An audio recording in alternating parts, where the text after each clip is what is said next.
এক ছিল গ্রাম। সেই গ্রামের এক গাছের ডালে এক মোরগ বাস করত। সে প্রতিদিন ভোরে তার সুমধুর কণ্ঠে ডাক দিত।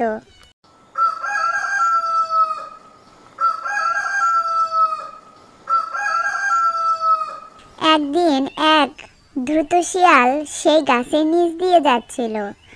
মোরগের ডাক শুনে শিয়ালটি জিভে জল চলে এলো। সে মনে মনে ভাবল, এই মোরগটাকে যদি আজ আহার হিসাবে পাওয়া যেত তবে মন্দ হতো না। আহা, কি চমৎকার দেখতে এই মোরগটা! এর মাংস নিশ্চয়ই খুব সুস্বাদু হবে। কিন্তু ও তো অনেক উঁচুতে বসে আছে।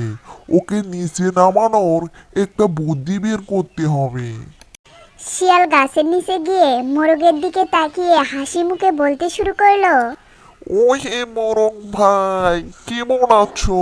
তোমার গান শুনে আমি মুগ্ধ হয়ে এখানেই ছুটে এলাম। ধন্যবাদ শিয়াল ভাই, আমি ভালো আছি। আচ্ছা মোরগ ভাই, তুমি কি শোনোনি? এক দারুণ খবর এসেছে। বনে সব পশু পাখিরা মিলে এক মিটিং করেছে। আজ থেকে আমরা কেউ কাউকে আক্রমণ করব না। সবাই মিলেমিশে বন্ধুর মতো থাকবো। তাই নাকি? এটা তো খুব ভালো কথা, খুব ভালো সুসংবাদ। হ্যাঁ, আর সেই আনন্দের খবরটা উদযাপন করার জন্যই আমি তোমার কাছে এসেছি। তুমি নিচে নেমে এসো। আমরা দুজনে কোলাকুলি করি এবং বন্ধুত্ব উদযাপন করি।